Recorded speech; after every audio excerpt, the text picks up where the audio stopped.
حضرت عمر فاروق رضی اللہ عنہ چې کما زندگی تیرا کړې د خلافت او د بادشاہي نن دنیا هغې ته حیرانه ده. امن، زبردست امن، معمولی غوندې ظالم په مظلوم ظلم نشو کولی، سزا به یې ورکوله او په سزا کې به دې ته نه کتل چې دا مشر دی که کشر دی، مالدار دی او که دا غریب دی او که دا د لوی درجې دی او که هر څوک دی، گورنر دی ولی نی، هغه له به سزا ورکوله.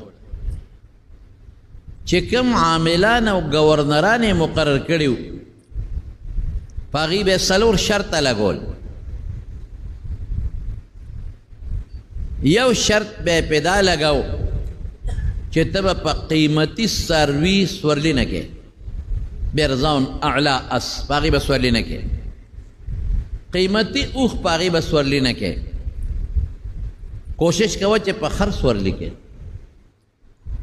یا کمزوري اوښ باندې به سورلي کې. خو چې عام حالاتو کې ته ګرځې، یو خو جهاد له ځې نو بیا خو قیمتي اس پکار دی، خو چې عامو حالاتو کې ته ګرځې، کور ته ځې، دفتر ته ځې، د مسلمانانو حالات معلومې، نو په قیمتي سورلی به سورلي نه کې، کمزوري سورلی باندې به سورلي کې چې خلک دونه وایي وګوره هلکه گورنر صاحب داسې قیمتي سورلي یاره چې داسې زم وی. او بل دا دی چې قیمتي په سورلی کې دا د بیت المال سره زیاتې هم دی، دا ډېرې پیسې غواړي، داسې به نه کې، په معمولي سورلی به سورلي کې. یو دا شرط. دویم شرط دا چې قیمتي نری جوړه به نه اچوې، غټه جوړه به اچوې، پیړه ډبله، کم چې عام شپونکیان اچوي او مزدوران یې اچوي، چې ستا د یو مزدور او د لیبر جوړه برابري، چې دا فرق پکې نه، قیمتي جامه نری دا به بلکل نه اچي.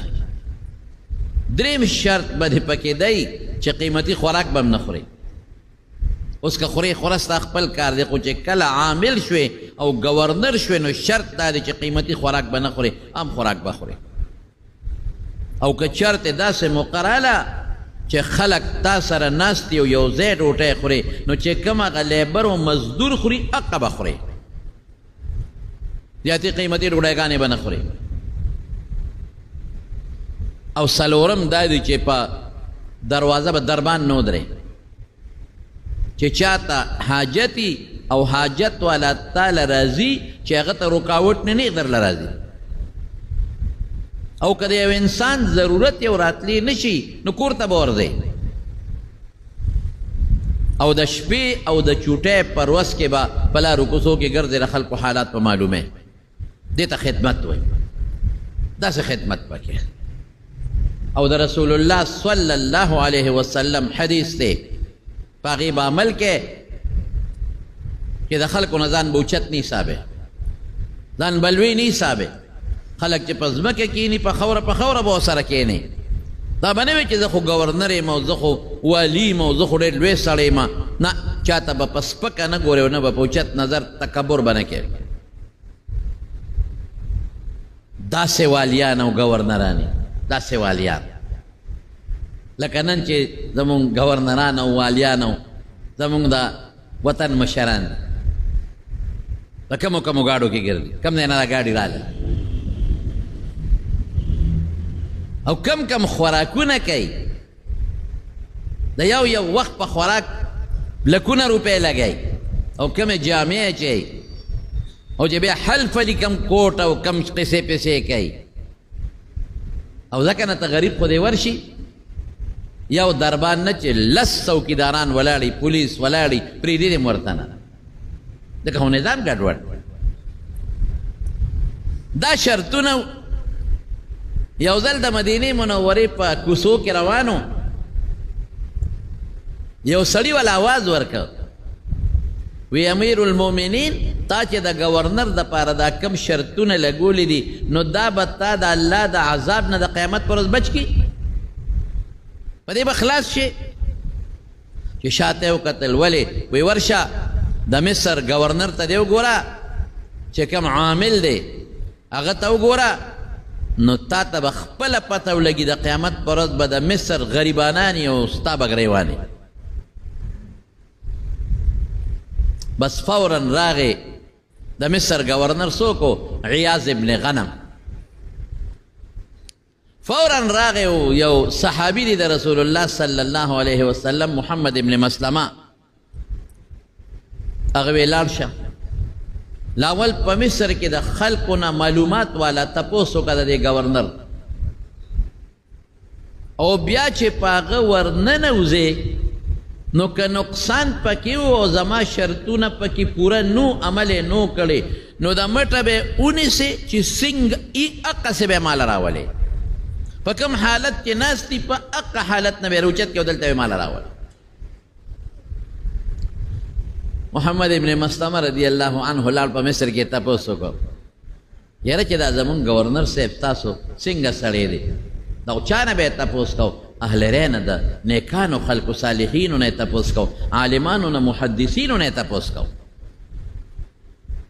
یاره دا گورنر صاحب څنګه دی یاره سړی خو بد نه دی ښه دی خو دا ده چې خلکو سره ښه نه میلاوي چې ورشې نو بار په دروازه دربان ولاړي نه دی پرېږدي بار به ولاړې په لینډ باندې او چې کوم مالداري هغه مخکې پرېږدي غریبانان نه پرېږدي او دا یو مسله خو پکې راغله بل ځای ورغې هلته یې تپوس وکړو بل ځای ورغې خو چې چا نه هم تپوس کوو دې ته احتساب وایي د خپل عامل دقه احتساب تو وکړه چې دې تا نه کرپشن وکړي غم خدا دی چې مشر غلا کوي کشر به خامخا کوي غم خدا دی چې مشر عمل نه کوي په دین او په شریعت کشر هم نه کوي غم دا دی چې مشر رشوت اخلي کشر به خامخا اخلي غم دا دی چې مشر کې تکبر وي نو په کشر کې به خامخا تکبر وي چې د بره نه سمیږي دغه احتسابي عمل نه چا نه هم چې تپوس کوي نو هر یو وایي چې یاره نور خو ډېر ښه سړی دی خو تکبر پکې ډېر زیات دی کبرجن دی او لویوالی دی او ځان ته خوښ دی بس چې دا معلومات یې واغېشتل نو د هغې نه پس محمد ابن مسلمه رضی الله عنه ورغې د عیاض ابن غنم چې کوم دربار و د گورنر هاوس ورته وی او کارسه ورته وی هلته ورغې چې ورغې نو په دروازه باندې واقعي دربان ولاړ او د دوی ودرېږه هغه وی زه عیاض سره ملاوېږم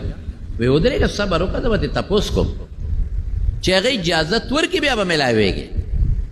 وی زما ضرورت دی دربان ته څه ضرورت دی اجازت ته څه ضرورت دی وی دغلته په آرام کښېنه دا د گورنر صاحب اړه دی هغه به اجازت درکوي چې هغه دې وخت فارغ دی نه دی فارغ آرام کوي که آرام نه کوي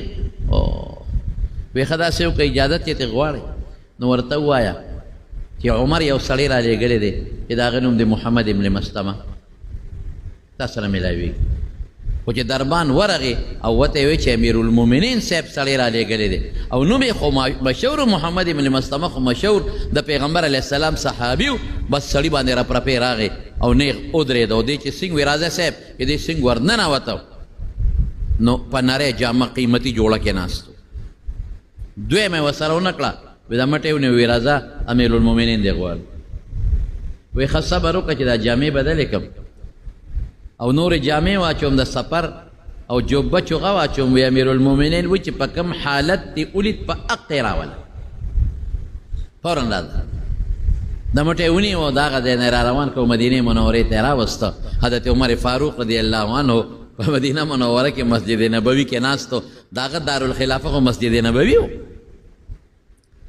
هلته ناست و دی ورته پیش کوي صاحب دا ستا د مصر عامل دی دا گورنر دی عیاض چې تا مقرر کړی دی وی وایه حالت یې څنګه دی وی حالت ته وګوره دغه یې جوړه ده تا پې شرط لګولو چې قیمتي نری جوړه به نه اچې قیمتي نری جوړه یې اچولې ده تا پې شرط لګولو چې دربان به نه ودرې دربان یې ودرولې او زه په ټول ښار کې وګرځېدم هر چا د نور صفتونه وکړل خدا یو خبره ټول وکړه چې په سړي کې ډېر لوی تکبر دی دربان ولاړ دی غریب نه پرېږدي مالدار پرېږدي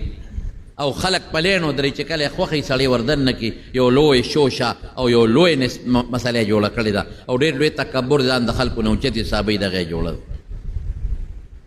حضرت عمر فاروق رضی اللہ عنہ ورته وی د پلار د سنم د پلار د پیژنم غنم او د پلار ته دا غنم ولې وای خبرې هغه سر ښکته کوي او وی ستا پلار به ګډې چیلی سرول غنم په عربی کې ګډو چیلو ته وایي د ګډو د چیلو رمې ته او ګډو چیلو ته غنم وایي نو ستا پلار به ګډې چیلی سرولې او د ګډو چیلو تجارت پې کو او ګډې چیلې ډېرې خوښې وې نو په دې وجه ورته خلکو غنم نوم کېښود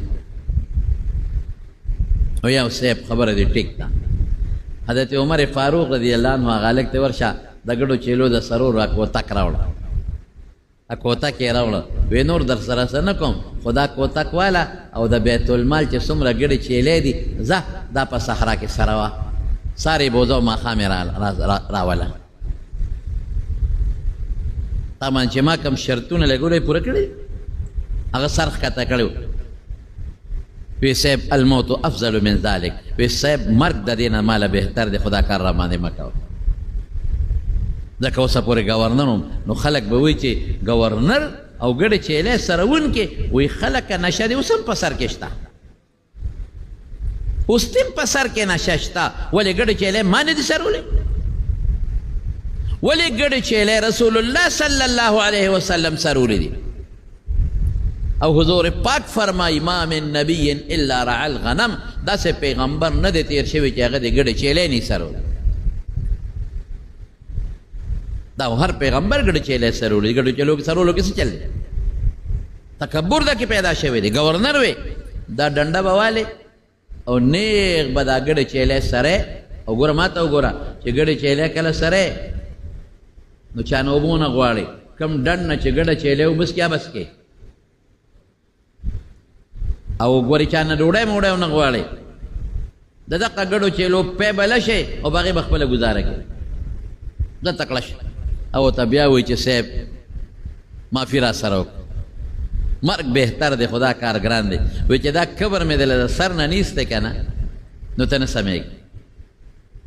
اقه ګډې چیلی رمې وله ورکړه او ډنډی وله ورکړي نور درته څه نه وایم نور ښه سړی یې ما دې معلومات کړی دی د مصر خلک د نور صفت کوي انصاف در کې شته ښه سړی یې دینداره سړی یې خو دقه یو تکبر د کې پیدا دی چې دا کبر لږ اوځي نو هله به کار کېږي څو ورځې پې هغه ګډې چیلی وسرولې او بیا راوسته وی راشه دلته ما سره مخامخ کېنه وی وایه که نه څه دی خوښ دی اوس واپس ته ګورنر کم او که نه مدینه شریف کې پاتې کېږي او که دا ګډې چیلی سره وی امیر المؤمنین ما خو د ګډو چیلو د سرولو خوند نو لیدلی واقعي زما پلار به ګډه چیلو سره مینه کوله او سرولې به امیر المؤمنین دا لذت او خوند خو ما نو لیدی دې کې چې کم خوند دی او کم لذت دی او زما دا خپې چې کله خوږ شي او کله ستړی شمه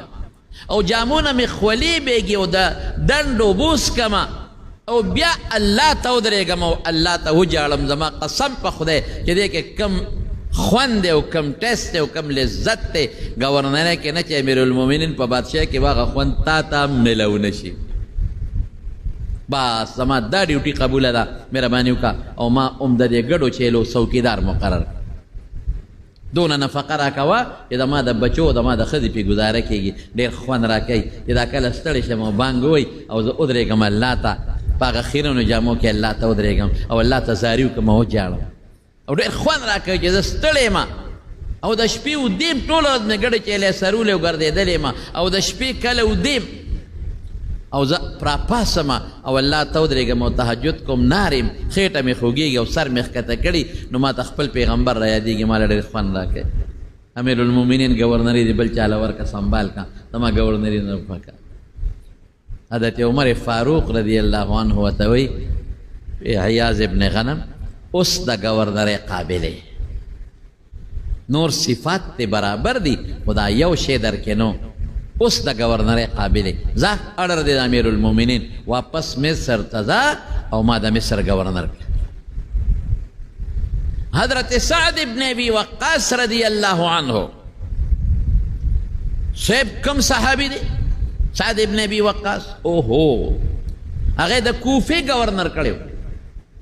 خلکو په شکایت وکړه قصه به راته چې د بل وخت حکم دی وخت مختصر دا یو ټکی د حضرت عمر رضی الله عنه خلکو پې شکایت وکړ یو صحابي یې ولېږه ویې لاړ شه او ته معلومات واله چې معلومات یې وله او سنګ معلومات واله ویې لاړ شه او د ده نه پشي شام تپوس وکړه او بیا د کوفې چې څومره جامع مسجدونه دي جوماتونه دي دې ځان سره کړه او د مخکې هم د خلکو نه تپوس وکړه هغه صحابي لاړ او تپوسونه یې وکړل هغې ټول وې ډېر ښه سړی صاحب ډېر د انصاف فیصلې کوي صاحب چې جهاد یې دې مخکې روان صاحب د غریب او د مالدار فرق نه کوي ډېر سم سړی دی هر جومات کې یو جومات یې پرې نه ښوده په هر جومات کې د هغه متعلق تپوسونه وکړل او بیا ورغې وی امیر المؤمنین را لېږلې ما ستا متعلق مې تپوس وکړ ما تا کې څونه منتل راځه اوس ستا ځان سره یو څو جوماتونو ته بوځم یو جومات ته مخامخ بوته اول ته ودرو وی دا سنګ سړی دی هغوی یې صفت وکړ بل جومات ته یې بوته وی دا سنګ سړی دی هغوی یې صفت وکړو خو چې کوم جومات ته به یې بوته خلکو به یې څه صفت کو وی صاحب د انصاف فیصله کوي فرق نه کوي صاحب زموږ په جمع کې مخکې راغلي ولاړي او موږ له جمع راکوي صاحب جهاد ته ټولو نه مخکې دي صاحب چې د غنیمت مال تقسیموي په انصاف یې تقسیموي زیاتې کمې پکې نه کوي صرف یو کس په یو جومات کې په الزام ولګا یو کس هغه واقع راته بیا به بل وخت ویم ده ورته خیرې وکړه هغه خو په خیره ولګېدله نو ګوره چې واپس قاصد راغی نو هغه یې صفت وکوي صاحب سعد ابن ابي وقاص کې هېڅ غلطي نشته ما پشي شام په ټولو جوماتونو کې د هغه تپوس وکړه او د هغه په مخه مې هم د هغه تپوسونه وکړل او دا صحابي کم صحابي و سعد دا هغه صحابي و چې اول من رما بسهم فی سبیل الله چې جهاد فرض شو د خدای په لار کې لومبې غشي دیشتې دی ورېږه د دې نه مزېدار یو بله خبره درته وکړم دا ده په احد کې چې کله به د غشي ویشته سعد ابن ابي وقاص دشمن ته نو رسول الله صلی الله علیه وسلم ورسره ولاړو نو صحابو ته به وی غشي دې ته وغورځوئ تاسو داسې ویشتل نه شئ کولی کم چې دې کوي نو صحابو به بټوې نه غشي دې ته غورځول او ده به غشي ویشته په دشمن باندې او رسول الله مبارک به کتل چې دا غشي په دشمن لګي که نه لګي دی ورته وي د الله رسول زما شاته ودرېږه ځکه چې د دشمن علم نو هغې په ما غزار کوي قانون دی چې ډز د کم ځای نه کېږي دشمن په هغه ځای ډز کوي نو هسې نه تو نه لګې نحردونه نحرک زه دې مړ شم زما سینه دې سوری چې خو چې ته بچ حضور پاک ورته څه فرمایي واه صرف دو صحابو د پر دا منقبت بل چاله نشته چې ده به غشي ویشته د دواړو جهانو مبارک سردار به فرمایل ارم یا سعدو فداک ابي و امي سعدا اولا د ما مور او پلار تا نه قربان پیغمبر مبارک د خپله مور او پلار قربانوي ارم یا سعدو ای سعد اولا فداک ابي و امي یا فداک ابي و امي د ما مور پلار تا نه قربان اولا دا د غټ منقبت دی نو ګوره دغه صحابي دی خلق یم صفت وکړو لیکن حضرت عمر فاروق رضی الله عنه بیا هم د کوفې د ګورنرۍ نه معزول که او مدینې ته یې راوست او خلکو ته اعلان وکړو وی خلکه ما که سعد ابن ابي وقاص د کوفې د ګورنرۍ نه سوبکدوش که او معزول مې که په دې وجه نه چې د خیانت کړی دی په دې وجه نه چې د بېانصافي کړی دی په دې وجه نه چې د تکبر کړی دی په دې وجې نه چې شریعت د حکم کوتاهي کړې ده بس هسې ذمهداري پې نوره ورناچومه دې به راځي په مدینه منوره کې خپل ژوند تېروي داسې انصاف حضرت خالد ابن ولید څومره لوی جرنیل لوی جرنیل صرف دونه الزام و پکې چې خالد ابن ولید خپله کوي او د بل چا نه اوري نور انصاف کوي پوره او جرنیل دی صاحب چیف آف آرمی سټاف چې ورته وایي جرنیل صرف دومره ده چې د خپله مني وی غنیمت کې خیانت کوي وی نه په خپله وروستو جنګېږي وی نه مخکې جنګېږي شرعي څه نقصان پکې شته وی نه وی څه نقصان دی وی هغه چې لاندې ورسره کم نور جرنیلانو هغې وی خپله کوي زموږ نه مني بس او دا لا این اډر خو د مخکې نه را روان دی چې څه اډر کوي موږ ورسره ځو بس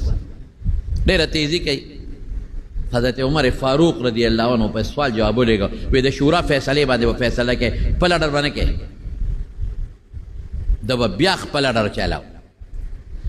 څه ګناه خو پکې نه وه هغه ته خبره مضبوطه ښکارېده بیا ورپسې سړی ولېږه وی خالد ابن ولید ته وایه چې امیر المؤمنین وی چې جهادي څومره کارونه کوي شورا سره مشوره کوه نورو لاندې جرنیلانو سره د هغې د مشورې نه بغیر مه کوه لیکن خالد ابن ولید خو هم څوک رسول الله صلی الله علیه وسلم وته سیف من سیوف الله ویلي چې د خدای د تورو نه یو توره د توره دا لقب ولا پیغمبر مبارک ورکړی بس چې نه منله حضرت عمر بل سړی ولېږه ورته ویې لړ شه او خالد ابن ولید به په میدان جنگ کې وي او ورته ووایه چې ستا په ځای زه موقع جرنیل کړم زه چیف آرمی سټاف شم زه جرنیل شم او تا نه دا عهده واخېسته ته به د یو سپی په حیثیت جنګېږي دا نه چې ته به سیکنډ جرنیل شې دا نه چې د هغې نه به لاندې شې دې زمانه کې مونږ ورته چې کومې عهدې ورکوه به نه ته به د یو سپی په حیثیت یې بس لاړ په میدان جنگ کې خالد ابن ولید ته اطلاع ورکړه بس هغه چې هغه کم د جرنیلۍ مشری کم شو هغه یې غله ورکړه او لاندې راغی او د یو عام سپی په حیثیت باندې جنګېده نو چا وله پیغور ورکړه وی ته خو مخکې به د فوج جنګاو څه به دې کول جرنیل وې اوس یې لاندې راوستی حضرت خالد ابن ولید ورته څه وی اس پروا نشته مخکې به مې خلک جنګول اوس به په خپله جنګېږم مخکې به مې خلک جنګول ملګري به مې جنګ ته ور مخکې کول بس ما لپاره منقبت دی اوس به په خپله جنګېږم یو ځل د دې برطانیې وزیر اعظم و زما په خیال یو د دې وزیر اعظم نه مخکې بل و که بل و ټوني بلیر یې ورته وي ټوني بلیر تاسو یقین وساتئ چې د هغه سټیټمنټ و د هغه بیان ما په خپله اورېدلی دی ما په خپله کتلی دی چې د هغه نه تپوس شو د دې دنیا کې د خلکو یو آیډیل زمونږ پرویز مشرف نه چا تپوس وکړو ستا آیډیل څوک دی څوک دی خو وخت چې د هغه په شان بادشاه یو چلی وایي کمال اتاتورک یو ظالم بیکاره بادشاه بېدینه بادشاه هغه نه چا ټوني بلیر نه تپوس وکړو ګوره ټوني بلیر نه وایي ستا آیډیل څوک دی یعنی حکومت د چا په شان چلول غواړي ویم وی د مسلمانانو عظیم شخصیت عمر فاروق رضی الله عنه په شان افسوس چې اقصی حکومت وچل انصاف بیت المال نے باقاعده د دین عالمان مقرر کړ په جماعتونو کې کینول معلمین هغې د تنخواګانې مقرر کړ وی خلکو ته قرآن وښایه د پیغمبر حدیث وښایه چې تاسو بار لګیا یو ځان له مزدوري کوئ تاسو به د دین خدمت سیګاو کوئ تاسو له بیت المال نه تنخوا مقرر څومره کونډې وې یتیمانانو مسکینانو او معذورو په کور کې به ناستو تنخوا مقرر شو او یوازې دا نه چې څومره مسلمانانو او ځوانانو او هغې د جهاد طاقت لرلی شو هغې یې په کور تنخواګانې ورکولې وی بچې تنخوا اخلې خو کله جهاد ضرورت شو نو توره بالې و میدان ته به ځئ فراواني شروع شو زکاتونه خلکو ورکول عشرونه خلکو ورکول دا د پولیس نظام هغه جوړ کړی دی د هغه نه مخکې یو فوج و بس هغې به ټول ارڅه کول هغه وی فوج خو به دشمن سره جنګېږي دننه به امن و امان څوک راولي دننه به زما د قوم حفاظت څوک کوي دي خو به د بار نه کوي نو دا د پولیس نظام یې جوړ د ډاګ نظام یې جوړ کړ چې خطونه یا خلکو ته په اسانه باندې رسېږي ځای په ځای پولونه جوړ کړل پولونه او ځای په ځای بیت المال جوړ کړو او سرکاري ځمکو کې غریبانانو باندې تقسیم کړئ وی راشه شبې ځان له کرئ هسې شاړې پرتې دي څه پې ځان له کرئ بیت المال له به هم شی راځي او ستاسو به مې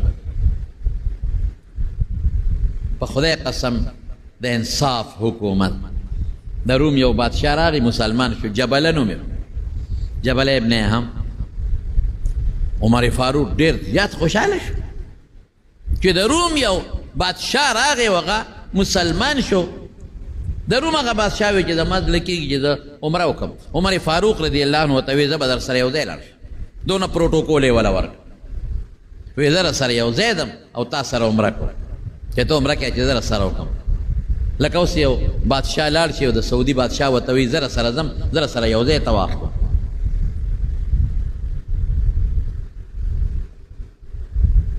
طواف شروع دی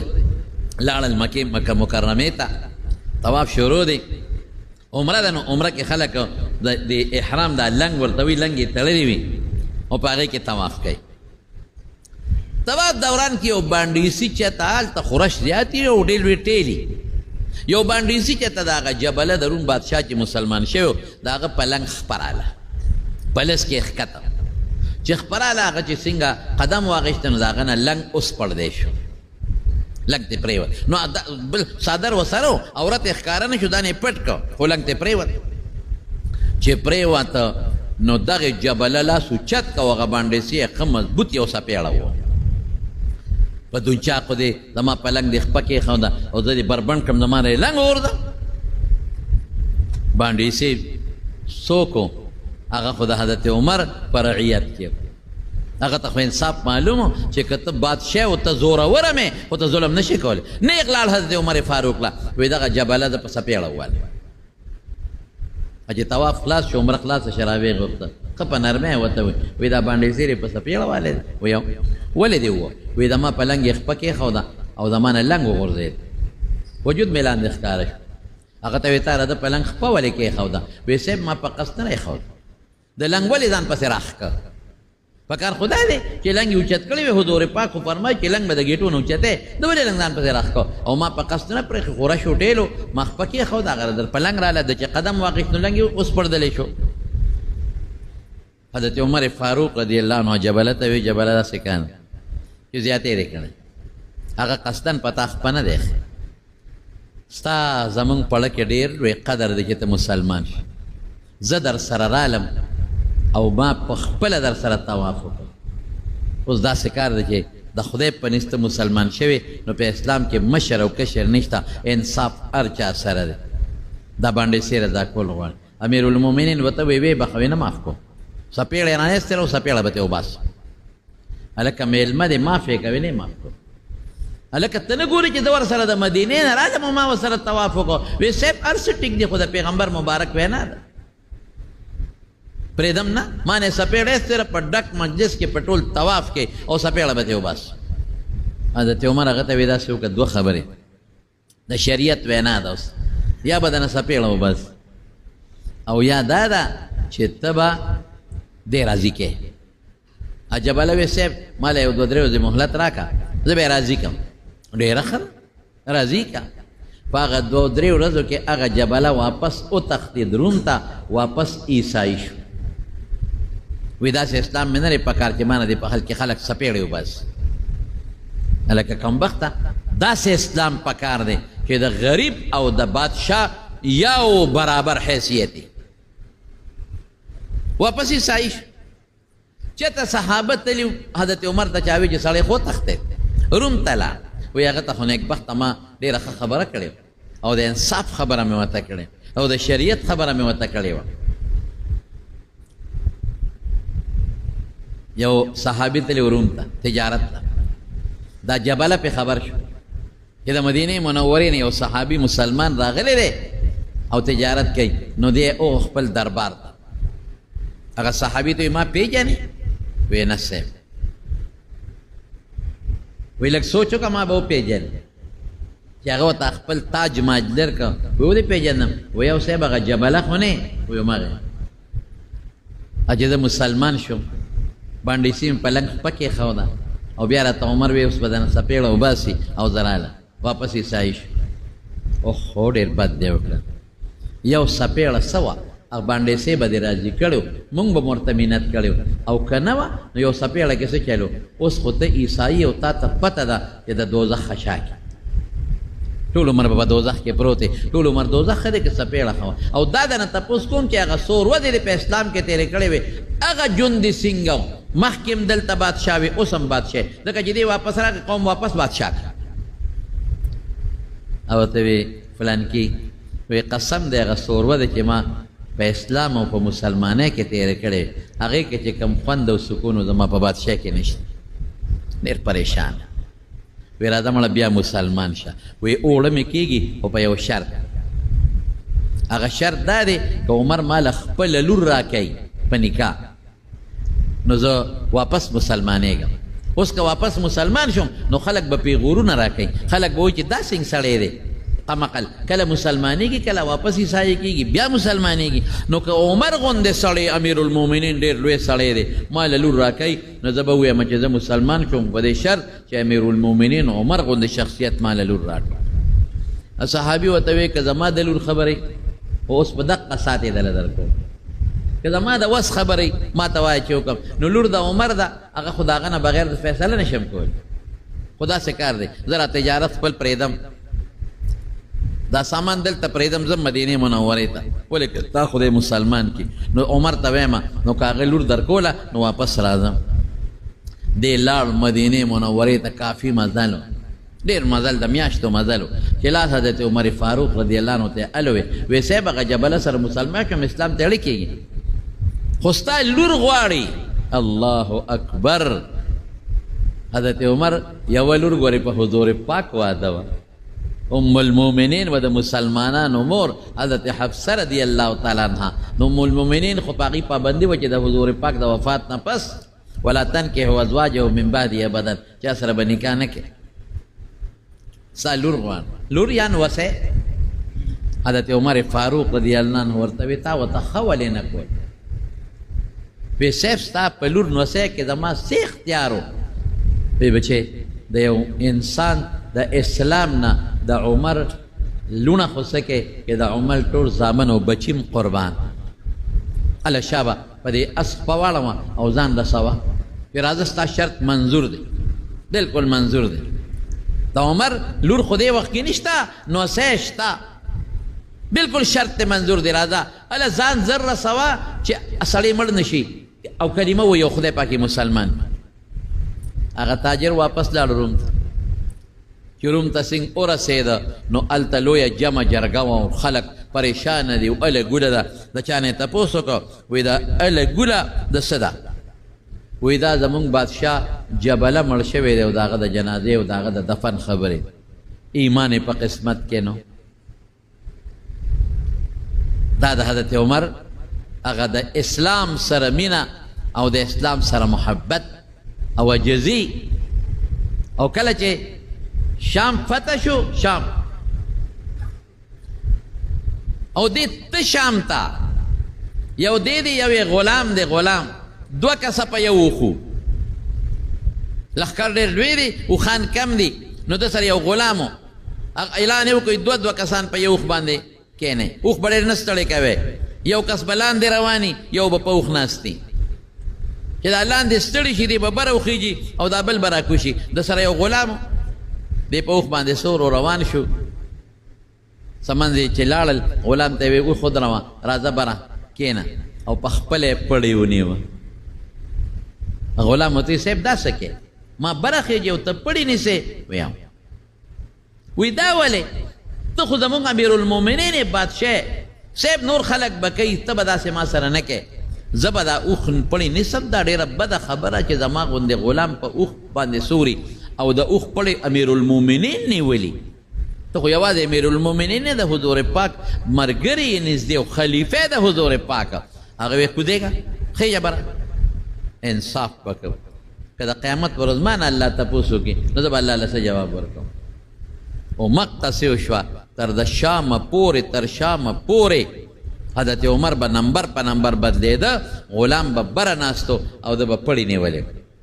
چې دی به ستړی شو دی به بره وخته غلام به پړې ونیوه اوس عجیبه خبره دا ده چې کله داخلیږي شام ته هغه نمبر اوس د عمر راغی د کوزېدو عمر غلام ته وی خېجه بره هغه وی صاحب د خدای خاطر وکړه د خو مونږ ښار ته دننه کېږو او د ښار ټول چې څومره مذهبي مشران دي هغه ټول ستا استقبال ته ولاړي نو تا به پړې نیولي زه به بر یم تا لم شرم دی او ما لم شرم دی خلک به څه وایي خلک هم رالل ورته یې منت وکړه وزیرانو ورته منت وکړه چې امیر المؤمنین د خدای خاطر وکړه دا سړی دمه دې ستړی نه دی او ته په اوښ کښېنه ورته یې ویې نه داسې نه کېږي انصاف نه به کار اخلو انصاف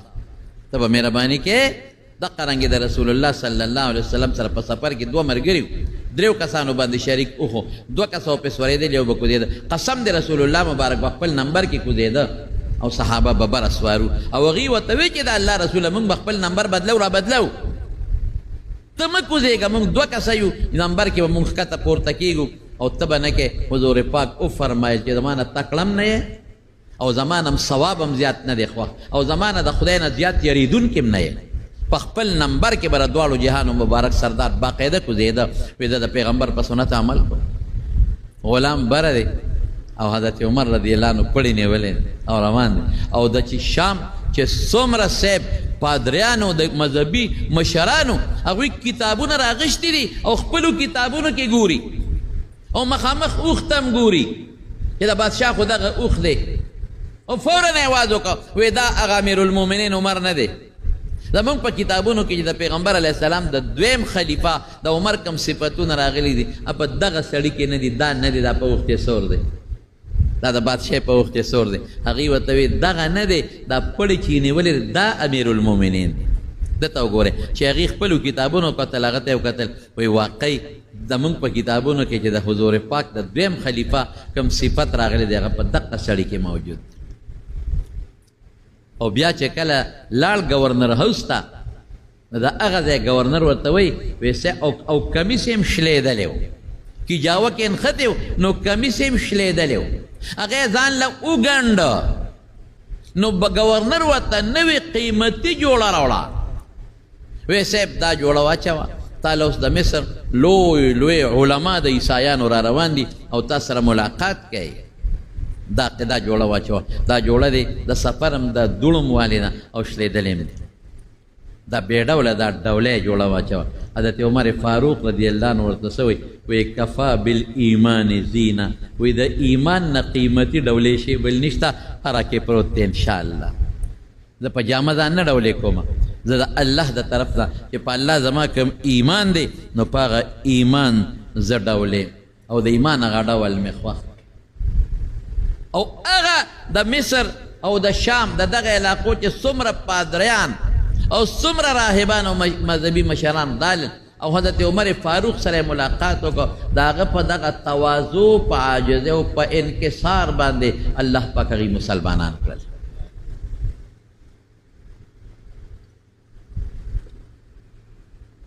اسلام به نه خورېږي امن به نه راځي سکون به نه راځي چې بادشاه کې عجزي وي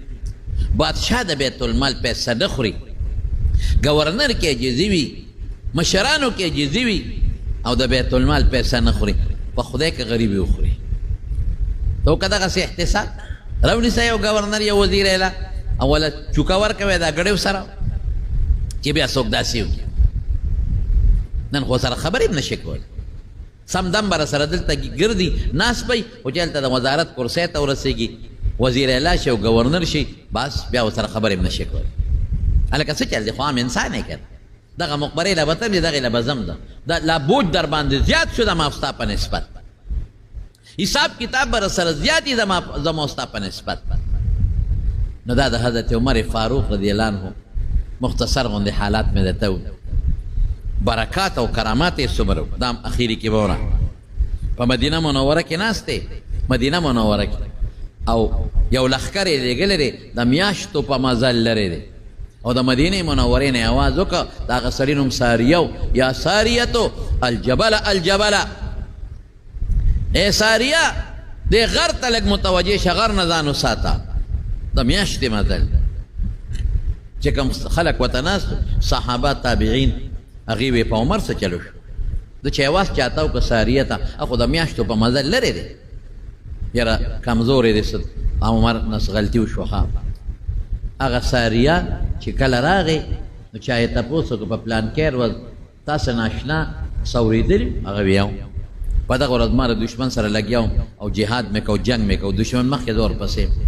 وی مونږ شاته نه کتل دشمن مونږ سره چل کو شاته نه د یو غرو د غونډۍ و د هغې نه نور لښکر راپسې را روان وی دې کې مې یو اواز واورېده یا ساریتو الجبله ای ساریه دې غر ته متوجه شه غر نه ویرېږه وی چې ما اواز واورېده وی ما وی والله انه لصوت عمره قسم په خدای چې دا خو د عمر اواز دی چې غر ته مې وکتل دشمن را روانو بس وی فوج مې دوه ځایه که نیم یو طرف ته و نیم بل خوا الله راله فتح راکړه نو ناس په مدینه منوره کې دی او د میاشتو په مزل لښکر ورته الله ښیي هم او اواز هم ورته رسېږي او د حضور پاک سره مینه څومره وه چې کله رسول الله مبارک وفات شو دماغ یې ودانګل توره یې راواغېسته او دقسې په منبر د حضور پاک باندې کېناسته او په دې پوړه یې ودرېده وایي منافقین لګیا دي او وایي چې حضور پاک وفات دی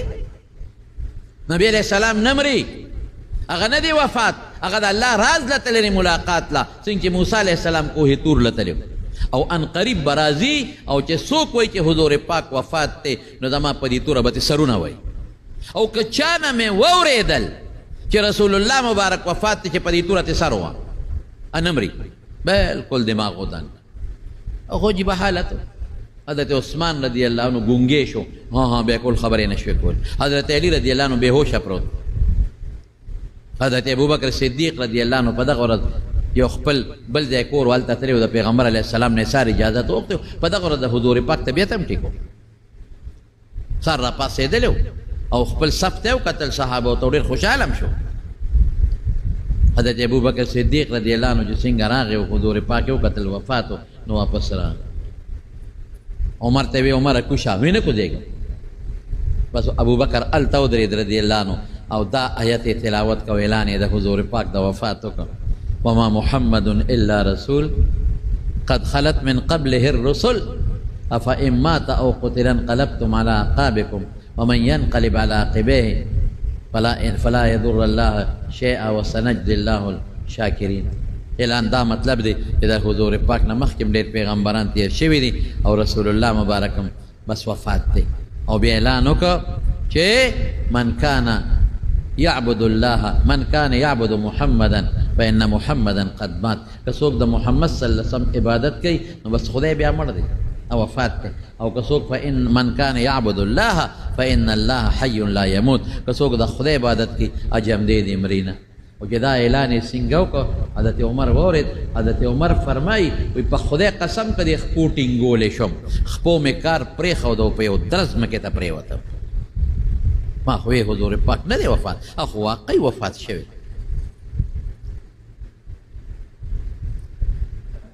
نو حضرت عمر رضی الله عنه د حضور پاک سره ډېره زیاته مینه لږه نه ډېر محبت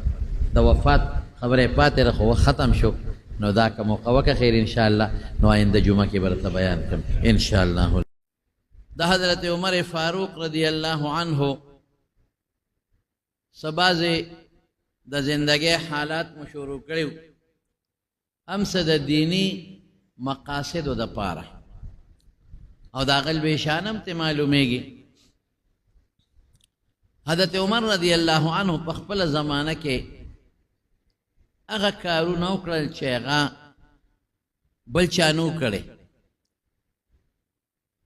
لکه مثلا چې څومره معلمینو ځای په ځای د قرآن استادان کینول مدرسین یې کینول هغې د بیت المال نه تنخواګانې مقرر کړې او دا په دې وجه چې که دا غریبانان لګیا شي او خپله مزدوري کوي ښځه بچي خو ټول لري نو بیا دې درس نشي کولی قرآن نشي خولی دی به مزدوري کوي رزق بل ګټي او که دی به قرآن ښیي نو لومبې د حضرت عمر فاروق رضی الله عنه په زمانه کې مستادانو د قرآن لرو معلمینو له تنخواګانې مقرر کړې او چې چاله تنخوا په یو شي ورکې نو هغه بیا ډېر زور هم لګوي بیا د هغه سوچ هم دی که دا کار نه کوم نو هلته تنخوا را باندې بندېږي او دغه به رستو کو که دا نه کوم نو ګناهګارېږم ځکه په دې سیز زه پیسې اخلم نو یو معلمینو له استادانو له تنخواګانې مقرر کړي دا یوه شو دویم بیت المال ډک شو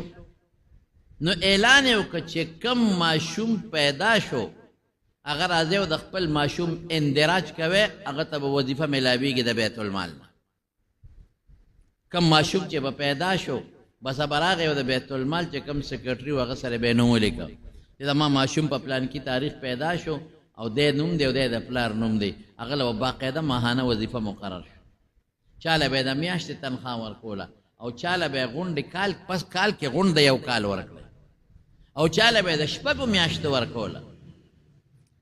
هر ماشوم له دا ماشومان دي دی به څه کوي؟ دا خو واړه دي، خو د دې مور پلار د دې ذمهداري اوچتوي. دی له وظیفه تنخوا مقرروم چې مور او پلار ته د خپل بچي پرورش اسان شي. زما په خیال چې په دنیا کې ما چې نن سوره پونه اندازه را یو جاپان ته چې د لاړم نو هلته دا شی شته. هغې چې کوم ماشوم پیدا شي نو هغې له تنخوا مقرر کړي او بل ځای نشته.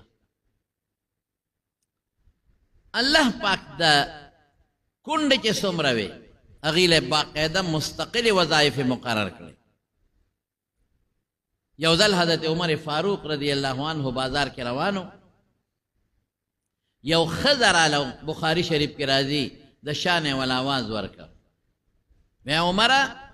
ما پیژنې؟ وی نه.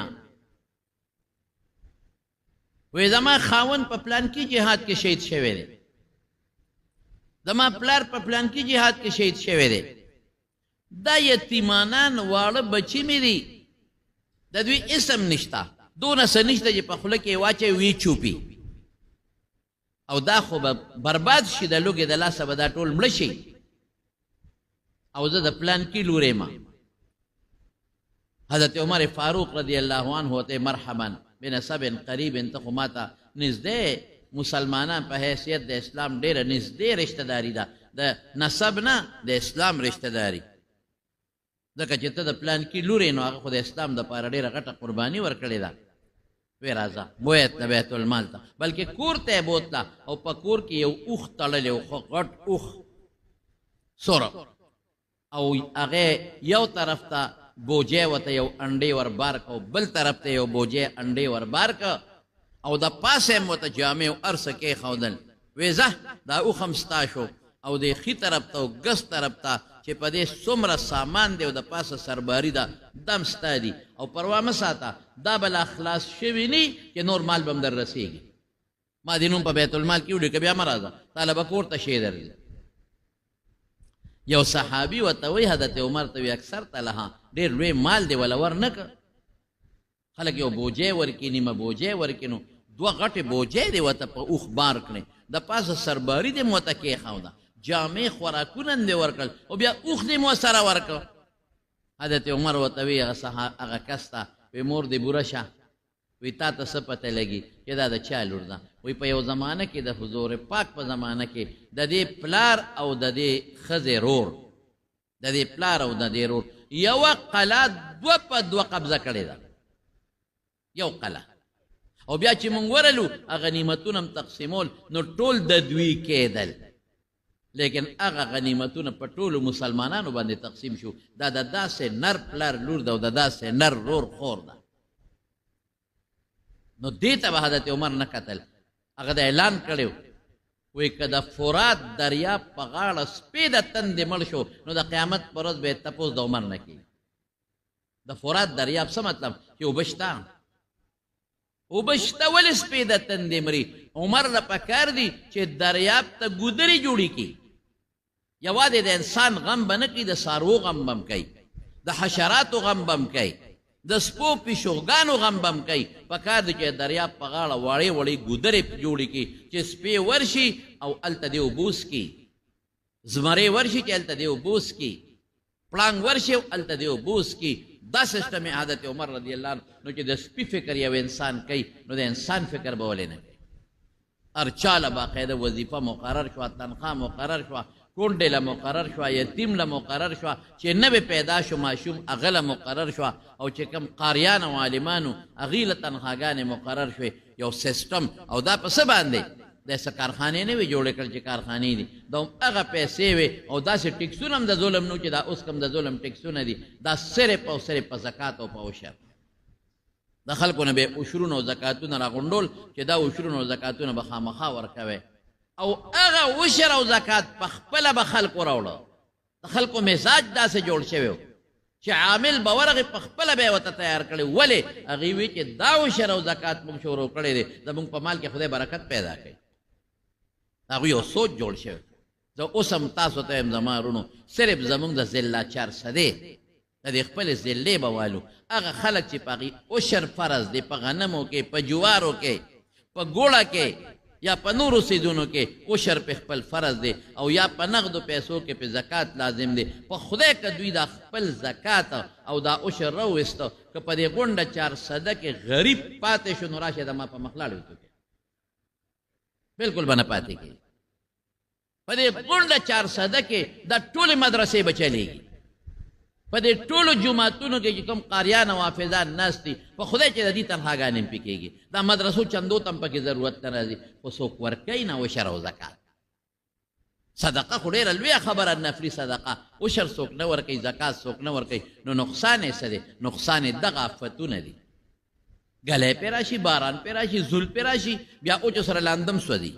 ټول برباد، سیلابونه پې راشي او دغه یې پرېږده. په رزق کې او په مال کې بیا برکت نی، هلته ورته بیماري جوړه شي،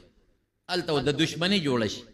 هلته ورته داسې سخا بیماري جوړه شي چې ډاکټر وایي دې علاج نشته. بیا اسلام آباد ته او لاور ته او پېښور ته په هسپتالونو ګرځئ. نو د خدای نیکبخته مرداره دې پې وخوړه، حرام رزق دې پې وخوړه. د خدای نیکبخته عشر د غریب حق دی، هغه د غریب حق دې پې وخوړه. د ګاونډي مسکین او د کونډې او د یتیم حق دی، هغه دې په دې خپلو بچو وخوړه. نو چې ته پردې حق پې خورې نو الله به رانیسي او که به درانیسي. حضرت عمر دا نو کړی، آسان علاج و. کارخانې جوړې که او ملک کې به پیسې پیدا شي، عشرونه غونډ کا، خلکو ته ووایه خو ولګوه په صحیح ځای باندې. داسې نه چې غونډی د خلکو نه او خوري دې ممبران، غونډی د خلکو نه او خوري دې دا په کورسو ناست ټیکهداران،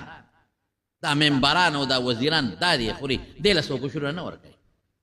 یو سړي ته پته ولګېدله چې په ما عشر دی او ما نه اخلي، هغه مخکې راځي او په خپل ګاونډ کې به کونډې له ورکوي. عامل د هغې عشر دغې کونډې له مې ورکړی،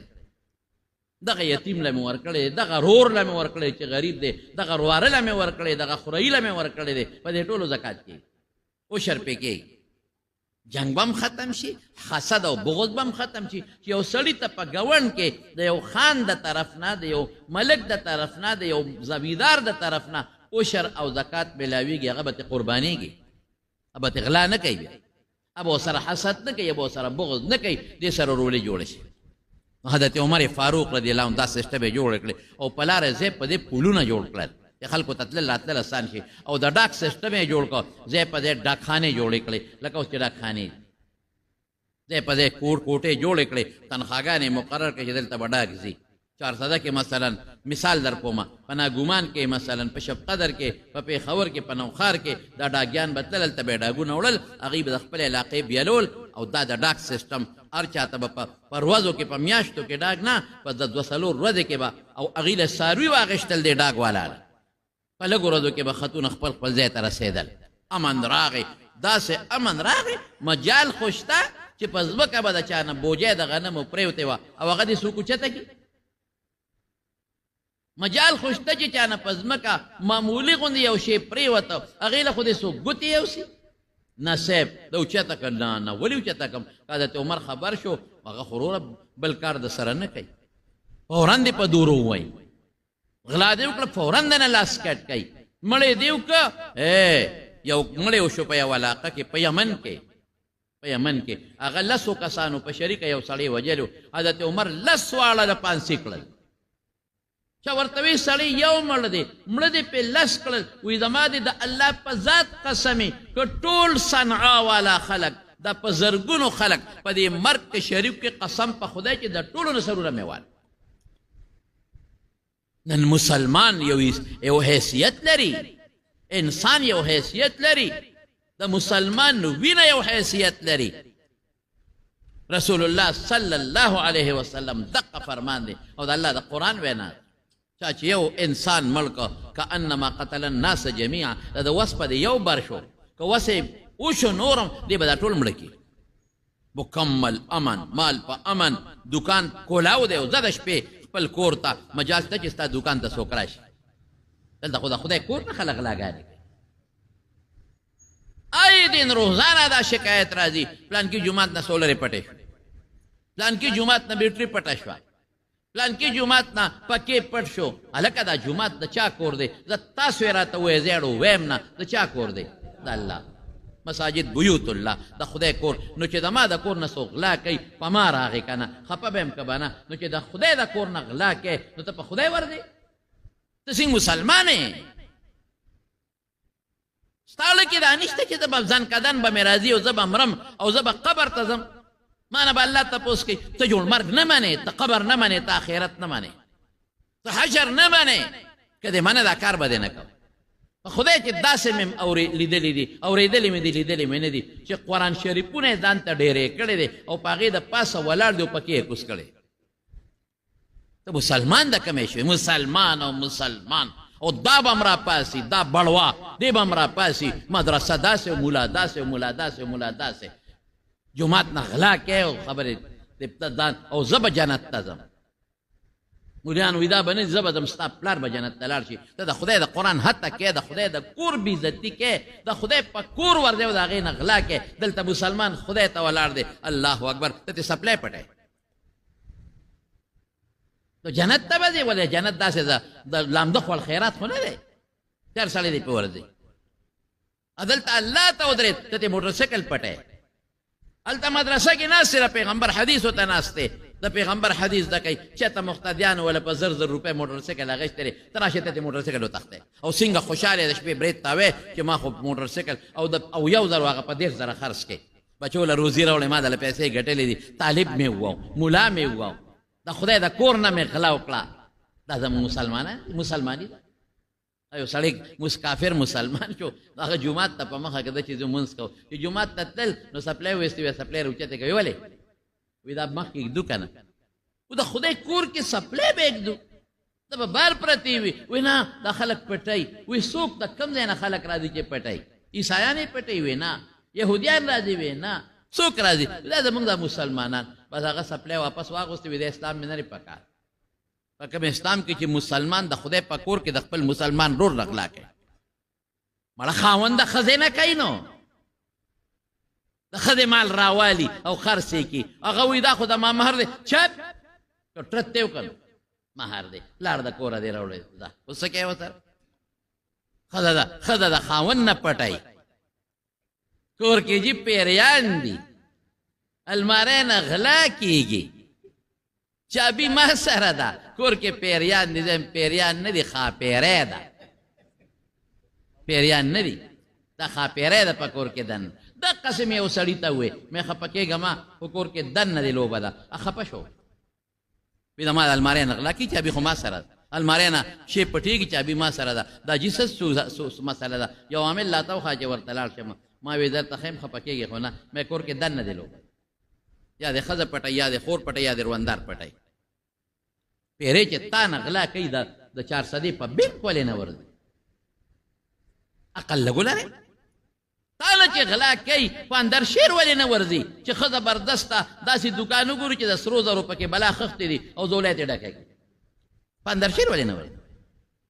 چې غلا کوي په دې پېښورونو کې او په دې اسلام آباد کې د دنیا په بینکونو کې او په ګلو کې کولاو پیسې پرتې وي، پیرې په هغې ولې نه ورځي چې هغه دې نه روچت کړي او زولۍ ډکه کړي؟ او پیری په پیسو څه کوي؟ د پیری پیسو ته څه ضرورت؟ یې پیریان دي او زما پیری نه دی، خاپیری در باندې ناسته ده. داسې خاپیری د له مور راوستې ده، داسې خاپیری چې سمې لتې شتې به در کې ووایي، غله دې راوستې ده. خفه شوله، زموږ د پس راغی مولوي صاحب خبره خو دې ټیکو خطه. مې هغه څنګه؟ وایي شیخ خو زما پروندار کې راوي، هغه نیک کروندار، وظیفې به یې کولې، په مصله به ناسته او تسبیح به ورسره وي، ذکر به یې کو. مې دا ذکر نه کو، دا سوچونه کول چې دا سړی به کله دي چې دا مال ووام. هغه ډېره نیکه وه او په بوزۍ کې به ګرځېده. مې څه وایي هغه شی هغوی کور کې په یو زرګر خرڅ کړل ته راووت. تپوس مو چا خرڅ کړی؟ پلانکي پلانکي د دې رو. ځه اوس ورسره څه کوي؟ دننه غلاګانې شروع دي، ډاکې شروع دي، غلا شروع ده. مسلمان پیسو ته څوک غله نشي نیولی، نشي کېدی. اوس زه راته اوس هم یم چې د حضرت عمر په شان نشي کېدی، هغسې انصاف نشي کېدی. خو که د هغې سلمه فیصد انصاف راغی، یوازې حکومت مه بدناموه، یوازې حکومت زم حکومت یې په کور کې دن، مونږ غلا نه کوو څه په کور کې دن. ولې شوتل زه نه مونږ نه غلا کوو څه. دا د شپې دا چې اوبخور له دی یو کس باړی ته ولاړي، دا بل شاته په پوله ولې ګرځي چې څوک راپسې اوبه بندې نه کړي. دا اوبه وخوره، منګه زر حکومت راونیسو، حکومت دا ټیک هغه هم غلا کوي بد نه وای حکومت دا دا اغلا وکړو پلان کې دا وکړو دا سرکاري افسرانو دا وکړه دا وس نه کېږي کاکا جي چوتل پټې د جماعت نه غلا کې سپلې پټې پردې صادر پټې په مقبره کې غلا کې سیکل تخته د خدای کور نه پیژنې مقبره نه پیژنې پلار نه پیژنې پلار نه غلا کې په خدای چې د پلار نه غلا کې ګوته دې لګي پلار نه جوړه پروت دی نه جوړه بېهوشه پروت دی بېهوشه پلار پروت دی او کاغذ یو سی او هغه غریب لا ګوته راوالي ته ولګي بېهوشه پلار نه دې ګوته ولګي دا مال پلار را کړی دا اوس کې وسه په پلار هم درو وای حضرت عمر رضی الله عنه والا نظام خدای سونه برکت ولا ورکړی دی دریای نیل بکال کې یو ځل لوچته ده دریای نیل مالی دلې دا انیس احمد را سره مصر په دې مینس کې تیر شوی دی ډېر مزیدار او داسې روان دی چې چاته پته نشته چې دا روان دی چې کاغذ ورو غورځي نو پته به راته لګي چې دا دریاب روان او ډېر خشته کړی دی غاړې ورته مړه سمې خشته کړي دي ښکلې بلفونه یې پرې لګولي دي په غاړو باندې کښتۍ پکې روانې د سیر و سیاحت ځای دی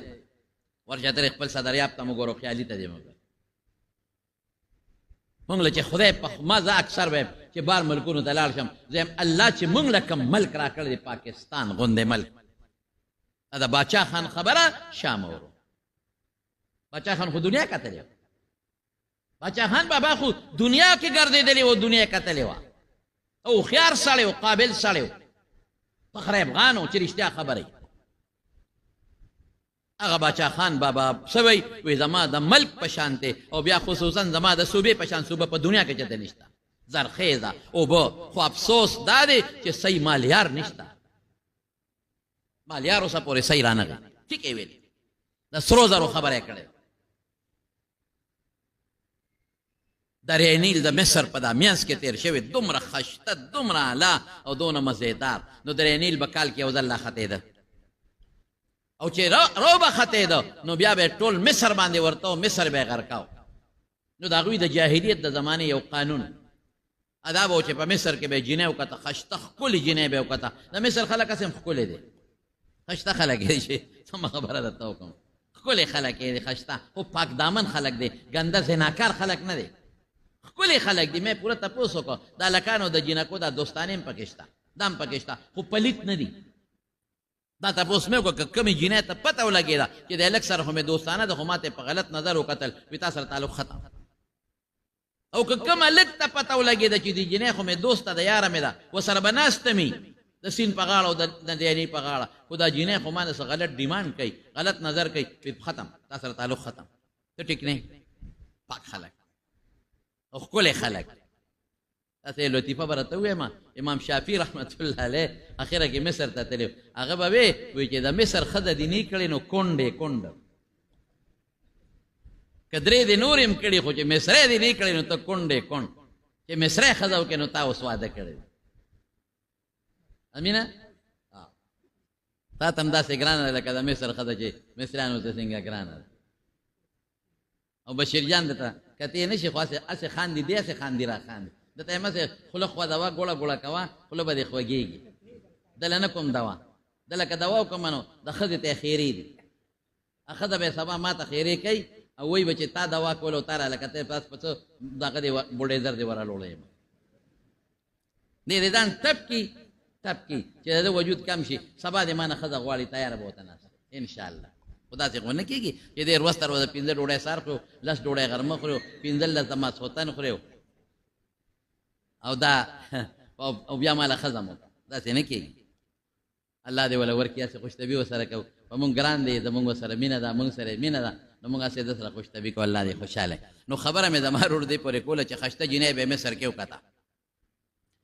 هغې ته به یې کالي واچوله پلار به یې وله رضا کو چې دا جینۍ به خامخا راکې هغې ته به یې کالي واچولو خشته جامې مونږ چې ورته ناوې به یې کړه او په دریای نیل کې به یې ورغورځوله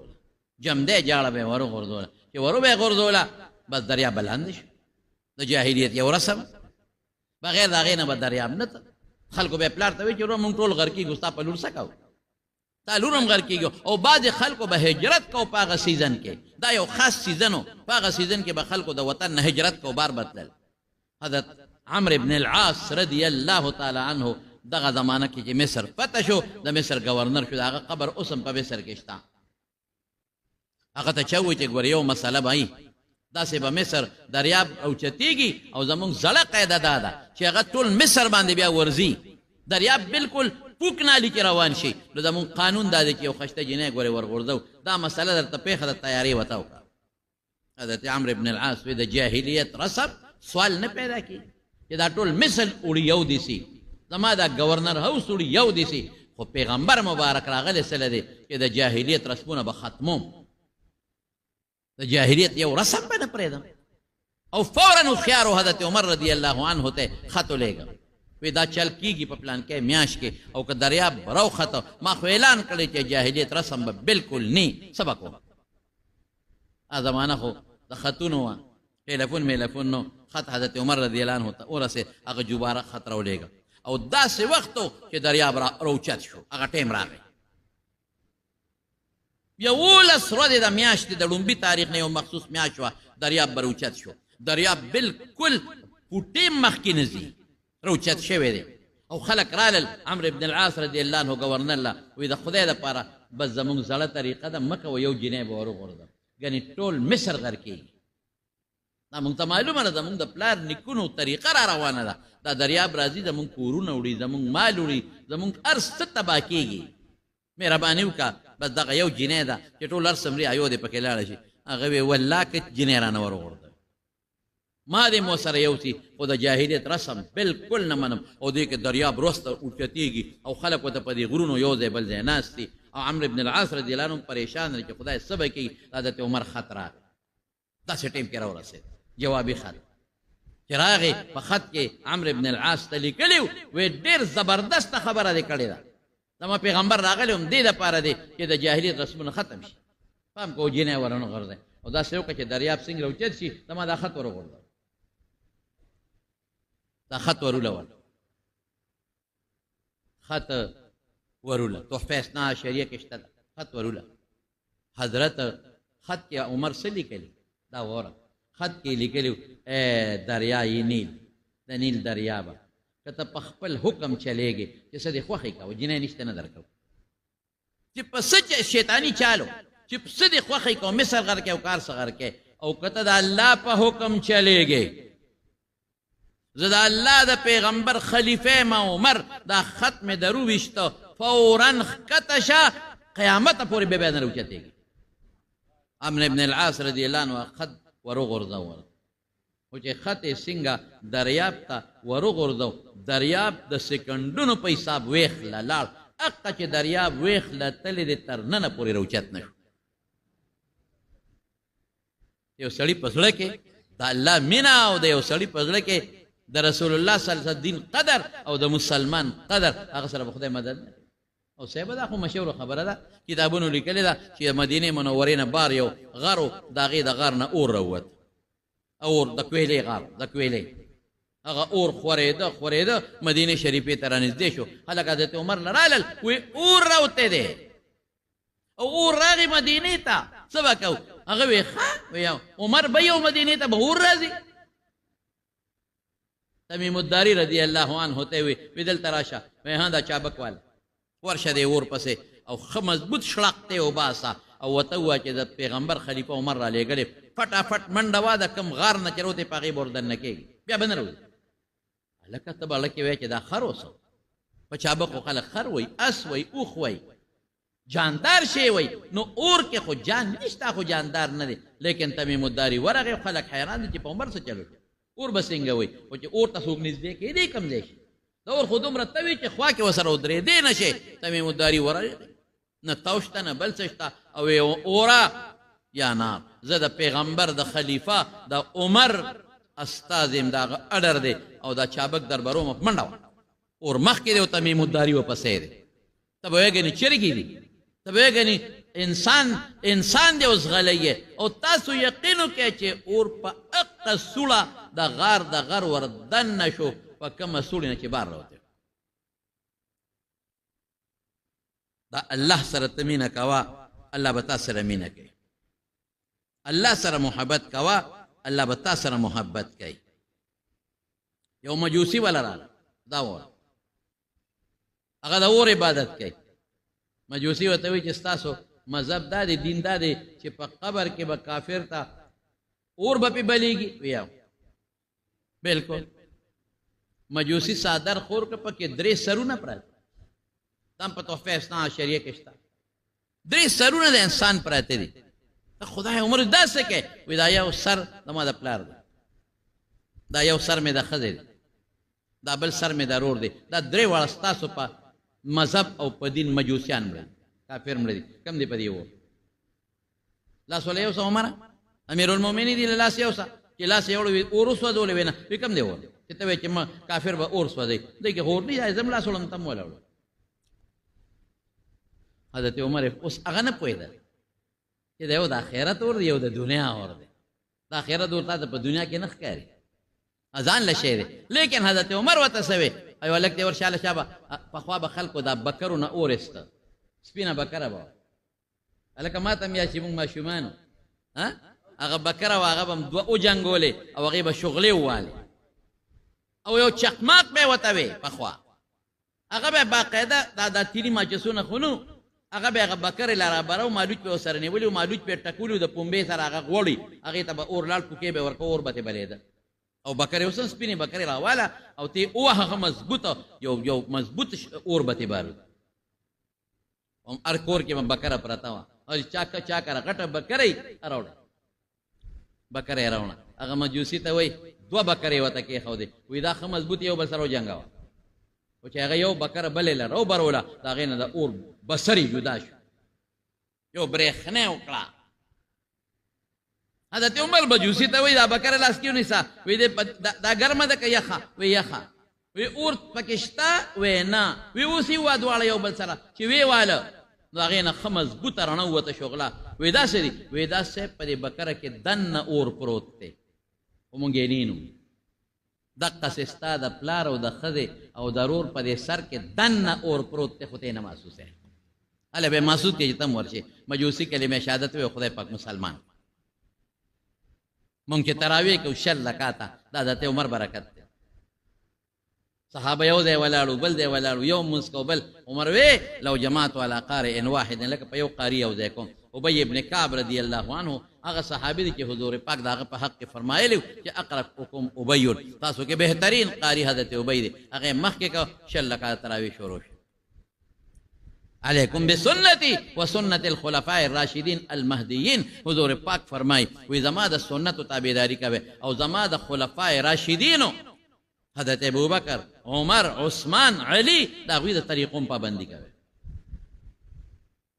نن پاګه کې نقطې راو بس په د اخر وخت کې حضرت عمر فاروق رضی الله عنه اعلان کړو حضرت علی ته وی چې علی یو خبره درته کوم ستا لور د ام کلثوم دا مې خواهش دی چې دا په نکاح کې خلکو به یو بل ته وي باقاعده دا رواج ودا وي حدیثو کې راځي لور چې به کونډه شوه نو پلار به په خپله یو ته وی تیو کا حضرت عمر چې حفصه رضی الله تعالی عنها کونډه شوه نو په خپله حضرت ابوبکر ته وی عثمان ته دا څه رواج و په هغه زمانه کې نو ستا دا لور که د ما له په نکاح راکړه وی علي وی واده ته مې اجت نشته بوډی ما خو یو ارمان مې دی او غرمان دا دی چې ستا دا لور د بیبي فاطمې لور ده فاطمه د حضور پاک لور ده نو دا جنې د رسول الله مبارک نوسی ده نو که ما ته دې راواده کړه خدای پاک یو بچی راکړه نو زما او د حضور پاک نسب به یو شي هغه بچی به خلک وایي د عمر نه پیدا دی او بل خوا به څه وایي چې د رسول الله مبارک نوسی ده نجیب الطرفین علي ورته وی ام کلثوم خو زما لور شته دی چاله ورکړې نه ده خو عمر یا به دې خوښه شي یا نه خو زه یو کار کومه زه یې درلیږم نو که دې خوښه شو بلکل یې درته درکوم نو په شریعت کې دا قانون دی چې یو جنۍ څوک کوي نو مخ ته یې کتی شي خو د خواهش او د شهوت په بنیاد به نه کوي هسې وګوري چې وګورم ولې بعضې ډېر خلک وي چې پلار وله جنۍ وکړي بیا نیغ خوښه مور وله وکړي بیا نیغ خوښه شریعت کې دا جایز دی کله کې شریف هدایت لیکلي دي کله کې د شهوت راتم نو کوشش کوه چې دفع کړي دی ورولېږل یو څادر یې وله ورکړه ای بچې دا څادر امیرالمؤمنین له یوسه او تپوس ته وکړه چې دا څادر دې خوښ دی او که نه هغې ام کلثوم څادر واغېسته حضرت عمر له لاړه ورته یې وی امیرالمؤمنین پلار مې دا څادر را کړی دا وګوره خوښ دی که نه نو حضرت عمر کې حیا وه مخ ته یې وله نه شو کتی نو خپو ته یې وله کتل که د خپو نه بس اندازه معلومه کړه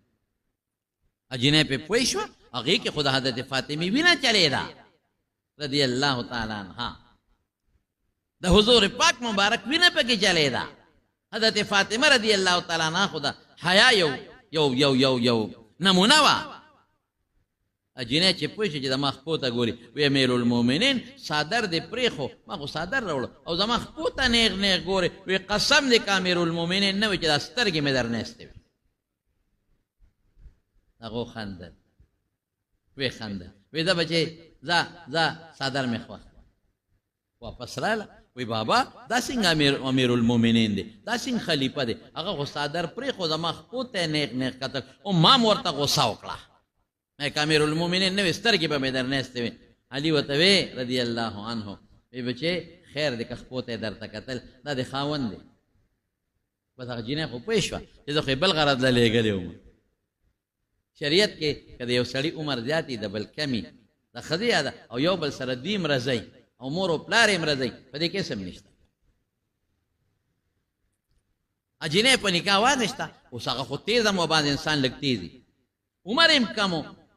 غوسه کېده به جګړې به یې کولې او دا داسې وخت و چې شکایت ښځو کوي سړي م وایي سړي م ډبی نو حضرت عمر رضی الله عنه په منبر باندې اعلان وکړ د جمعې پر ورځ وی که نن نه پس مې واورېدل چې چا م ښځه والې ده چې سرمن ته یې وباسه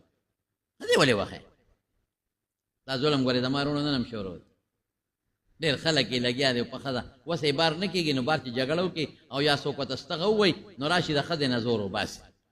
ښځه راګیره کړي او ښځو سره به ظلم نه کوي الله به درنه تپوس کوي بس صاحب چې وال پرېښودل خلکو نو دا هم یو غم دی که نه چې وال نه کوې نو بیا خو ښځه هم در باندې روچتېږي که نه نو وال مه کوه خاصې پرش کوه داسې داسې لږ یو پرش مرش کوه نور وال به نه کوې ډېر ازادي مه کوه یو باندېسې راغی حضرت عمر رضی الله عنه له چې شکایت یې ورته کوو چې مونږ تا را باندې وال بند کړل دا چې اوس ښځې په مونږ اوازونه راوباسي او جوابونه راکوي خو چې باندېسې راغی حضرت عمر صاحب ته دروازه وواله نو دې وخت کې دې ام کلثوم په عمر رضی الله عنه اواز راوچت کړی حضرت عمر چې راووت باندېسي ته یې ویې ملګري څه وی بس یو مسله مې راوړې وه خو حل شوه وی څنګه حل شوه ما ته دې نه وی حل شوه نو ما د ښځې شکایت راوړل چې زما ښځه را او مونږ سره شور کوي اواز را باندې راوچتوي جوابونه را کوي خو ستا ال مې په کور کې ولیده په تا هم ستا ښځې چغه مې ولیده نو چې تی ګزاره کوې مونږ بیا سر کېږو ګوره دا خبرې زما وروڼو د سرو زرو په صحیح د لیکلو قابلې دي او ورته څه وایي دا تاسو مه اورئ ورته وایي بهی وروره یا مسلمان هر څه چې دي ښځه ستا یو څو ډیوټۍ کوي ډوډۍ دله پخوي ترکاري دله پخوي که دی دله نه کولې دا خدمت او د هوټل نه دې تیاره راوړه یا نوکر دې ساتلې څومره تنخواه به دې ورکوي جامې دله یې دي څادرونه یې دي رکټ څادرونه وغیره او که دا خدمت یې نه کولې او په دوبي دې وینځلې څونه خرچه به دې کېده ځای دله جارو کوي د چپړاسیتوب خدمت دله کوي که دی نه کولې او نوکر دې راوستې څونه پیسې به دې لګېدې د کور حفاظت دې کوي یو ښځه چې کور غل نشي راتلی که دی نه کولې او تا څوکیدار نه ولې څونه تنخواه به دې ورکوله او د ګناه نه دې په نظر بچ دی دا پنځه ډیوټۍ دله مضبوطې درنې کوي نو چې ګزاره نه کوي څه به ورسره کوي نو ښځو سره به ګزاره کوي حضور پاک په خپله فرمایي قسم دې زما وروڼو ګورئ مرض وفات کې رسول الله مبارک اعلان کړی داسې وخت و چې سر مبارک یې تړلی و او په دې منبر اعلان د مدینې منورې کړی دی لومبی اعلان څه دی الصلات د مونځ خیال وساتئ دویم څه ما ملکت ایمانکم ستا د لاس لاندې چې څوک دی وینځه غلام امسایه نوکر کلاس فور چې کوم ستا د لاس لاندې دي هغې به خیال ساتي او بیا څه وایي الا فتقوا الله فی النساء د خدای نه د ښځو په حق کې ویرئ د ښځو سره ظلم مه کوه دا ستاسو لاس کې عوانم قیدیانې ظلم به نه کوه بهر کې زما وروڼو واقعات پرې ډېر زیات دي لږ نه دي ډېر زیات واقعات دي خو زه به صرف درته دا ویم اخري یو خبره به درته وکړم، هغه دا چې دا حضرت عمر فاروق رضی الله عنه د مدینې منورې په بازار کې ګرځېده. یو سړی ابو لؤلؤ نوم او د مغیره ابن شعبه رضی الله عنه غلام لوور هم لواري کول هم ترکانی. هغه لګیا دی مجوسی دی، هغه غلام د اور عبادت کوي، هغه لګیا دی هلته کې کار کو. حضرت عمر پې ورغی، اول را پاسې دغه ابو لؤلؤ او ورته وی امیر المؤمنین وی زما نیک ته ووایه مغیره ابن شعبه چې ما نه دیاړي کمه کړي. د غلامانو ته به یې وی ځای کار کوې او د ورځې به دومره پیسې ماله راکوې چې کوم به کاریګرو. نو ما نه مغیره ابن شعبه دونه پیسې غواړي د ورځې، نو دا ورته وویل چې ما ته کمې کړي. عمر ورته وی رضي الله عنه وی څونه دنه غواړي؟ وی دومره. مړوي دا خو معمولي شی دی، سړی دی کې پسې کمې کړي، ته خو د دې نه زیاتې ګټلی شي. چې لاړ هغه یو ټکې د خولې نه ووته، وی تاله به مې یو جرنده جوړوم او یو ښه مضبوط خنجر یې جوړ کړ ولور او هغې له د زهر اوبه ورکړې دوه مخیزې او سار راغی جومات ته او په لومبي صف کې ودرېد. حضرت عمر رضی الله عنه چې څنګه مخکې شو، عموما به هغه صورت یوسف وی، جومات به ډک و د خلکو نه او صورت یوسف پې دومره اوږد وی او جړل به یې ورسره. د حضرت یعقوب علیه السلام هغه د بچي خبره چې راله انما اشکو بثي وحزني الی الله، نو هغې کې به یې داسې سلګی والي چې رستنو صفونو کې به خلک اورېدل. چې څنګه تلاوت شروع کړ لومبی رکعت بعد دغې حرامي پې ورمنډه کړې او په خنجر یې د شانه و بیو او چې څنګه او د شانه په خنجر به دی، نو هغه وخت سړی ګرمي. حضرت عمر رضی الله عنه زر راسته شو او عبدالرحمن ابن عوف شاته ولاړ و، هغې د ځان په دی ور مخکې کمانده ته او پرېوت غریب. او دغې د سپېره بچي په دغه یو ځل 14 صحابه ووال، چا چې به نیوه 14 یې ووال، 6 پکې شهیدان شو او دا 7 کسان زخمیان. او چې ته به چا به ور ټوپ کولې بس په خنجر به یې و، بس یو صحابي سره کوټ و، کوټ یې پې ور واچو، کوټ کې ګیر شو، لاس یې هم ګیر شو، چاړه هم ګیره شوه، نو ځان یې لالو او به دوی بیا قابو کړی. منځ عبدالرحمن ابن عوف رضی الله عنه ډېر مختصر منځ یې وکړ او صحابه واغېسته او کور ته یې ویوړ. چې کور ته یې څنګه یوړه لومبې تپوس څه کوي؟ الله وی منځ شو که نه؟ وی یو منځ شوی، وی الحمدلله چې منځ خراب نه شي او منځ ګډوډ نه شي. منځ یې ډېر خوښ و، هر صحابي خوښ و د بل شان. نو بیا چې دی وی چا ووالمه؟ وی د مغیره ابن شعبه هغه غلام هغه مجوسی وی او وی دی د خدای هلاک کړي، ته خو ما څه خرابه خبره نه وه کړې. خو شکر دی الحمدلله چې د منځګزار د لاسه، اهل قبلې د لاسه، د مسلمان منځګزار د لاسه مړ نه شوم، چې زما په وینه د مسلمان لاس سور نه شو، مجوسی د لاسه ولګېد. دا دوش صحابه پریشان و، جړل. حضرت حفصه ام المؤمنین ټولو جړل چې دا څو شي وفات پېښ شو، ځکه دا مسله د حضور پاک په صحابو کې داسې نه راوه شوې، دا لومبی یو جنجال. ولې نبي راوړل د دې اسکو شربت جوس چې هغې په خولې ور واړول، نو په دې خېټه تې بار راووتل، چاړه دومره د شانه، بس صحابه پوه شو چې دی خو د دې نه جمدې نه پاتې کېږي. اواز یې وکړ یو اوبه راوړی، زوی منډه کړې اوبې والا راوړ. چې اوبې څنګه راوړې هغه ویې ګنې سکي، نو زر کېناستوې، ما کېنوې او دس کومه. هغه ورته وایي د خدای نیکبخته ته خو دغې بیماري وینه ده نه بیږي او تیمم باندې وکړه. ورته بچې ما ته مونځ مه ښایه، ما ته د تیمم چل مه ښایه، د دغه کوټې مبارکې حضور پاک ته یې ګوته ونیول، ما د هغه نه زده کړې او داسې په دغه حال وکړه. معذور انسان به هر وخت له اودس کوي، په هغه وخت کې که ته بیا وینه بیږي مونځ یې کوي. نو چې اودس یې وکړو وی اوس ما له تکیه راکړې کې مې نه وې، او ته بیا ویې بابا په ملاسته وکړه، وینې دنه روانې دي. وی بچې ما درته ونه وې، ما درته ونه وې چې ما ته مونځ مه ښایه، ما د دې صاحب د خپل محبوب خلیل حضور پاک نه مونځ زده کړی، مونځ یې هغه وخت کې وکړو. او بیا زوی ته وی بچې یو ارمان مې دی پړه که خدای پاک دا پوره کړي، ارمان مې دی. او هغه ارمان مې دا دی چې زما دا ارمان دی چې د حضور پاک کومه کوټه مبارکه کې دفن دی چې دې کې ښخ شم. خدا عائشه ده نو ته ورشه او عائشه صدیقه رضی الله تعالی عنها ته پوسو نو چې ورغه عائشه صدیقه جړل پلار مې را لېږلې ما او داغه د ارمان دی چې یو خوا حضور پاک دی او بل خوا حضرت ابوبکر دی دواړه مې دوستان دي او د مغوی سره دفن شم نو عائشه صدیقه فرمایل وې دا دی خو ما ځان له ساتلې ما یو خوا مې پلار دی ابوبکر بل خوا مې خاوند دی حضور پاک زه به سره شم خو زه نن قرباني ورکوم دا مې عمر لا ورکو او زه به د مسلمانانو په قبرستان کې د نورو مرګرو بیبیانو سره خاصه شم نو چې څنګه راغی پلار ته بچیس کم خبر دی راوړ وی بابا چې ستا کوم ارمانو پوره شي اجازه ته وی خدا سے کار دی چې اوس ز جم دیما نو چې مړ شمه اسې نو دی وخت د ما د حیا د وجه نه غږ نه کوي نو چې مړ شم بیا ته تاسو کې دوباره نو کرازی وا نو قبر را لو کنه او کرازی نو د مسلمانانو مقبره ته مې اوس نو سیبا بیا چې کله وفات شو بیا تاسو کوي ما قرباني ورکړې نو قبر یې ولو کنه نو یو خوا رسول الله مبارک حضرت ابوبکر صدیق رضی الله عنه او بل خوا سره دی هغه کوټه مبارکه کې دفن شو او د یو قبر دی پکې پاتې دی چې عیسی علیه السلام کله اخیره کې د اسمان نه براکوزیږي جام دی او هغه وفات شي هغه ځای کې به هغه دفن کېږي دریش پیتو کالو په عمر کې د دنیا نه لا او د محرم لومبې تاریخو او د شپږو کسو شورا یې په هغه بیمارۍ کې مقرره کړه وی د شپږ کسانو چې کم سړی بادشاه مقرر کړ بس هغه به وی د ما زوی به در سره پکې ناست دي خو بادشاهي به هغه نه ورکوي هسې به راسره ناست دي د تعزیې په شکل کې نور تاسو شپږو کسانو کمیټه چې څوک بادشاه کړ هغه بادشاهي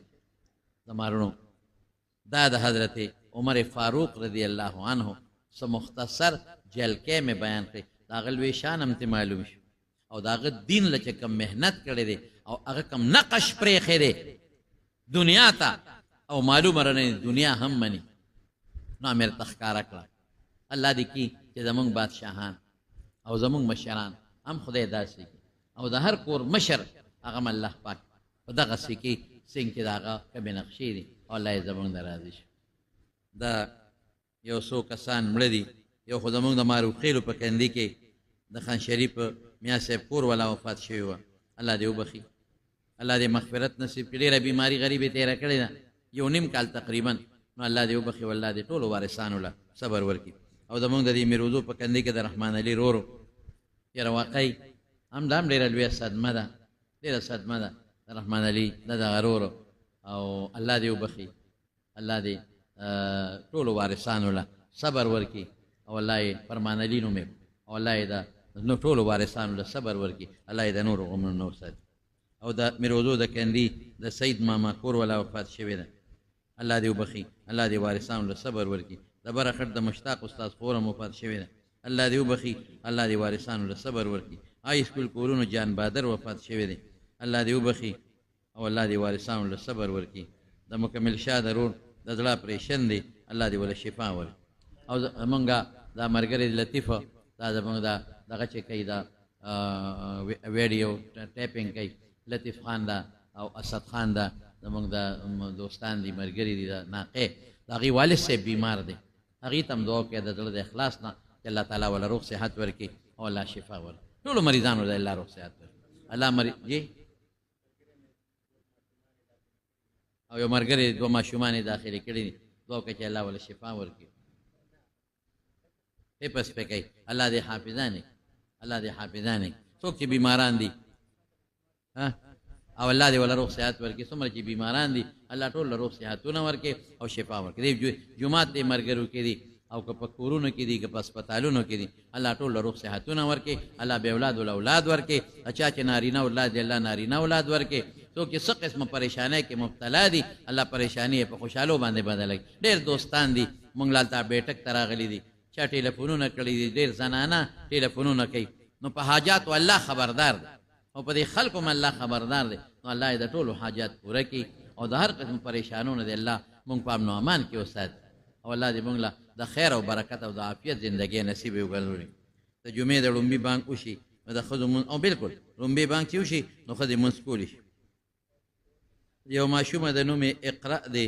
د ګردو بیماره ده الله دې وله روغ صحت ورکړي الله دې وله شفا ورکړي او دی وی کور کې د اپریشن مسله ده الله دې ولا روغ صحت او شفا ورکړي